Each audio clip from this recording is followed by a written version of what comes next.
So this few months we've been sacrificing a lot, right?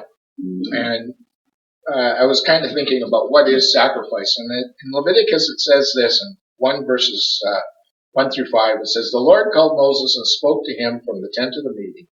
He said, 'Speak to the Israelites and say to them, when any of you brings an offering to the Lord, bring as your offering an animal from either the herd or the flock. If the offering is a burnt offering from the herd, he is to offer a male without defect. He must present it at the entrance of the tent of meeting so that it will be acceptable to the Lord. He is to lay his hand on the head of the burnt offering, and it will be accepted on his behalf to make atonement for him. He is to slaughter the young bull before the Lord, and when Aaron's sons, the priest, shall bring the blood and sprinkle it against the altar on all sides at the entrance of the tent of meeting.' In verse 9, it is a burnt offering an offering made by fire, and an aroma pleasing to the Lord." So it's all about offering and sacrifices. And if you read Leviticus, there's chapter 1, those first few verses were just touching on what it meant to sacrifice. And in the Old Testament, it seemed like almost every day people had to sacrifice something. Whether it was a dove or whether it was a sheep or a goat or a bull or something, they always had to give something out. And it was quite the ordeal, it seemed like to me, as I was reading the Old Testament. So sacrifices, just kind of think about a sacrifice. Has anybody ever seen Mel Brooks's movie called Life Stinks? No. It's about two rich fellows who were after a piece of property in LA. And they were both of them had the intention of tearing down this property and building up this super mega rich place to be. And who lived in that area were those that were down and out, low income, etc. And they hadn't really known what was like to live that kind of life, to live in the street, to live hand to mouth kind of thing. And so they were just, they were too rich and too important to have any kind of a concept of that. But they decided they would have this bet. And one of the guys had to live in that place for 30 days. And he had to live without any of his money, without any of his luxuries or anything else like that. And it ended up that he ended up discovering what it meant to live life without money and to find out that the importance in life is people and being good to others. And it was that sacrifice, what he used to know, to become something else that he had never been before. Life stinks. And that was one of the things that this other rich guy had cheated him and had made it so that it would be impossible for him to get back into his old way of life because they declared him insane and all kinds of things like that. So you have to watch it. It is a hilarious movie, but it also speaks volumes about what it means to live life. So as I read through Leviticus, I see all these different things about sacrifices. And the one thing that was really important in the sacrifice was that first it had to be an animal. Have you ever noticed that they never sacrificed cabbage? If you read the Old Testament, they never sacrificed a cabbage. Or did they ever sacrifice an ear of corn? Oh, well, maybe it depends on your definition of corn. Yes, they did give grain up. But it was an animal. Sacrificing an animal began in Genesis chapter 3. When Adam and Eve had sinned and they were discovered that they were naked, and God was quite upset that they had eaten from the fruit, and he said, "Who told you?" And he went and blamed the devil and everything else like that. And God sent them out of that garden, and he gave them, sacrificed 2 animals to atone for their sin. Atonement already began in Genesis chapter 3. Animals were sacrificed because it had to take something living to make up for something that we did, for something that we sinned against God. Isn't that terrible? We kind of think that that is a bad thing. But that's what we did when we disobeyed God. Now, it's not just any kind of animal either. Can you imagine God skinning a rat and saying, "Here, Adam, this is your covering"? 3 mice for Eve or something like that? No. It was of the flock or of the herd. It was either a goat or a sheep or something that had a cloven hoof and chewed its cud. That is one of the things about in Leviticus. It tells you exactly what kind of animal that you could get. When you think an animal from the flock, we think mostly of sheep and goats and maybe cows. We never think of a pig as being part of that. Nobody wanted to be covered with a pig's skin. There are other kind of animals that gather in herds and flocks. Camels apparently gather in a herd. They're not an animal that's chosen. And there's some others. I mean, geese and ducks gather in flocks, but they're not chosen either as part of the sacrifice. But doves are. That's the only bird that I can remember in the Bible that are a clean enough bird to be a sacrifice. Never a chicken, and never a duck or a goat.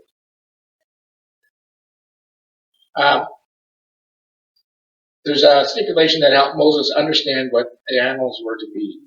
The Hebrew, which did not carry through the English well, is the fact that the animals were of a certain kind, clean. Leviticus describes clean from unclean, and that's where they chew the cud and have a split hoof. So that's a clean animal. One that has a split hoof but doesn't chew its cud is not a clean animal. And you think of camels, they chew the cud, but they don't have a cloven hoof. They don't have a split hoof. So they're not a clean animal.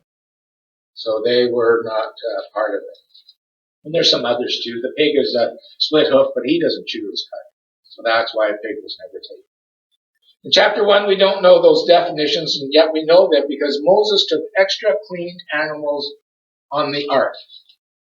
If you remember, he took 2 of each animal and put them on the ark. But he took 7 pairs of clean animals onto the ark. Not funny. How did he know who they were, other than that God directed him? And God said, these are the clean animals. And Noah had no idea what they were for. Sacrifices were done, because if you remember Cain and Abel, Cain gave vegetables and was rejected. Abel gave his from his flock and herds and was accepted. It's the shed blood of the animal that was necessary for atonement. In Genesis, blood was shed to atone for the sin of Adam and Noah and after the flood. And that world was, even though the world was destroyed, atonement was made for the world, for the sin that was there and had been taken away. The blood of an animal could never atone for our sins, could it? Jesus was not from the flock or herds, but he is the Lamb of God. He was sacrificed, who shed his blood on Calvary for you and me. So, first there was an animal, and it had to be a clean animal. Jesus never sinned. Secondly, the sacrifice had to be without blemish. And that was Jesus. It had to be perfect. We couldn't give an animal that had a gimped up ear. Or you couldn't give an animal that was one leg shorter than the other. And in the case of sheep, it couldn't have a black spot on its wool. It had to be either all white or all black. If you remember reading the story of Jacob and his brother or his father-in-law Laban, Jacob always had the better of a flock. They were healthier, but they were spotted, or they were calico, or they were different. They were never a pure color. And Laban always had the good ones. That's the giant sign of a good goat, was that he was all one color.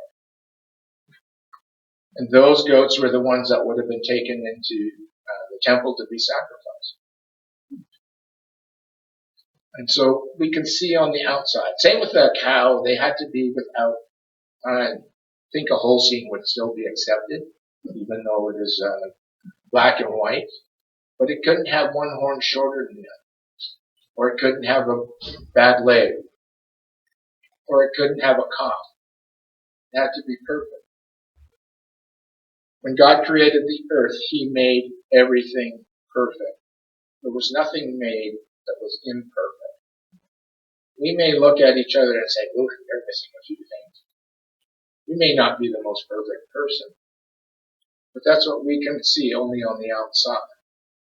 God sees inside each one of us, and He says, you are perfect. You're exactly the way I made you. You are exactly what I wanted you to be. We're never imperfect. When we look at flowers and plants and things, we see how great and wonderful things are, right? Isn't it wonderful that a plant knows when to pop up? No matter how late the winter sticks around it or whatever, the flower doesn't come out. He says, no, it's too cold. Until that day when the sun shines on the ground and it springs up. You think we could plan things that way? How many of you were anxious to plant when the first sun came out in April? Right? And we were saying, oh yeah, we can do this. And then the frost came along and killed everything that you planted, right? God knows. God gave that ability to His plants. How about yourself? When you look at your hand, you see the intricacies that it can do. The opposed thumb, fingers that we can pick up and what we can feel and touch. I was reading a story about robotics. And one of the things that they cannot do is have it a hand feel different pressures to respond to those pressures. Right? It can either feel something there and squeeze it really tight or not squeeze it enough. It's kind of interesting how we, just by feel, know what to do when we touch a glass of water or a glass of coffee or when we feel a weight. We know our hands automatically, or we sense what to do. We cannot duplicate that through a machine. A computer cannot figure that out. It's amazing that the world turns at 17,000 kilometers an hour. Right? And we're still here. God perfected things in such a way that the gravity keeps us down. He, in His perfection, made everything perfect. We are not perfect in of ourselves. Our perfection comes through Jesus. For by one offering He has perfected forever those who are being sanctified. Hebrews 10:14. God made us perfect through Christ Jesus. Our sacrifices are perfect when we have given ourselves completely to Him. God knew we could not give a perfect sacrifice to atone for sin. So He gave His own, Jesus, His Son. Third, the sacrifice was given to God completely. When they had the burnt offering, everything went to God. Not one part of it did anybody have take any. Burnt offering was a complete, total sacrifice. Because everything was burnt up in that offering. There are some offerings, such as a peace offering, where a portion was given to the priest. But the sacrifice was completely burned, none of it left over. The sacrifice did not give just part of its life. Have you ever heard this joke? A fellow went into this farm and he saw this pig running around with one leg, or 3 legs. And the guy says to the farmer, how come that pig only has 3 legs? Well, here's the story. This pig is one really special to us. One day when the house caught on fire, the pig came in and he rousted us all out and he saved us from the fire. And so when it came time for the butchering season, we couldn't kill the pig. We just took his leg. Oh, isn't that terrible? But I thought it was funny. When we sacrifice, we don't just take a portion and let him live around and then take another portion later. The sacrifice is given completely. He gives his whole life. He doesn't just give a portion. It's the whole thing that is given. I saw on a bulletin or a poster or something. It shows a pig, a chicken, and a cow. And it says, is it worth their life? And then underneath it says, become a vegan. Animals sacrifice everything, but they dare sacrifice. Dr. Livingstone, a missionary to Africa, had this to say about sacrifice. People talk of the sacrifice I have made in spending so much of my life in Africa. Can that be called a sacrifice, which is simply acknowledging a great debt we owe to our God, which we can never repay? Is that a sacrifice which brings its own reward in healthy activity, the consciousness of doing good, peace of mind, and a bright hope for a glorious destiny? It's emphatically no sacrifice. Rather, it is a privilege. Anxiety, sickness, suffering, danger, foregoing the common convenience of this life, these may make us take pause and cause the spirit to waver and the soul to sink. But let this only be for a moment. All these things are nothing compared with the glory which shall later be revealed in and through us.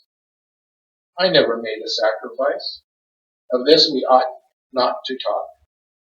When we remember the great sacrifice which he made, who left his Father's throne on high to give himself for us. David Livingstone spent many years of his life in Africa as a missionary. He didn't receive much in the way of income. He barely supported his family.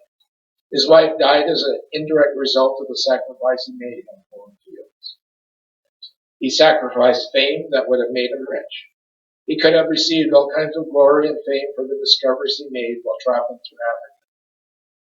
Are you willing to make this kind of sacrifice? We talk about the ultimate sacrifice that men gave during the World Wars. They gave all for their country.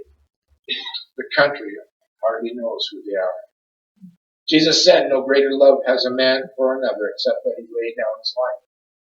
The animal gave its all. Can we be expected to do less?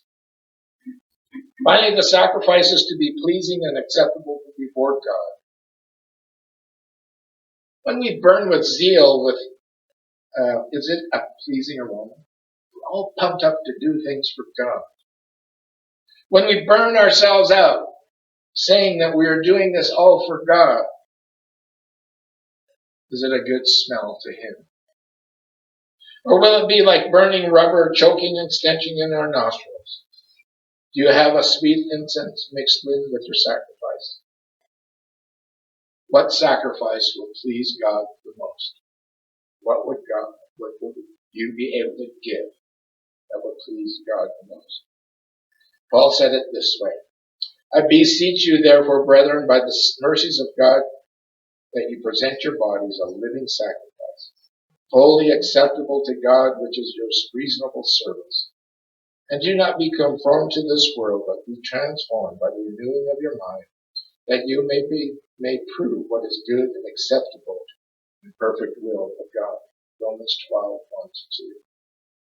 Jesus made a sacrifice far surpassing anything you or I could do. Now, don't get me wrong. Not reducing the value of the cross. But that wasn't the greatest sacrifice that Jesus did. 2 other men died on that cross. Men died in wars because it's for us to have a better life.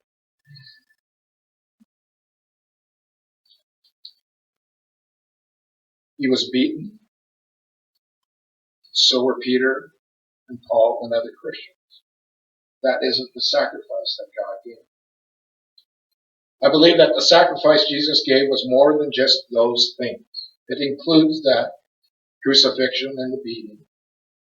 He came from the flocks and herds. He became one of us. He became you and me. He didn't sin. He was perfect in all his ways. He gave his all for God. He said, I come to do my Father's will. Nothing else was important to him. He didn't want to be the world's greatest carpenter. He wanted to work for God. He was completely obedient to God. Not my will, but yours, he said. He was a pleasant aroma, for he stands on the right-hand side of God's throne and is reigning and ruling with him. Jesus' sacrifice, the sacrifice that he gave, was that he left everything behind to become one of us. What a sacrifice that is, isn't it? He could have said life stinks, but he didn't. He said, I came to give you life, to give you life more abundant.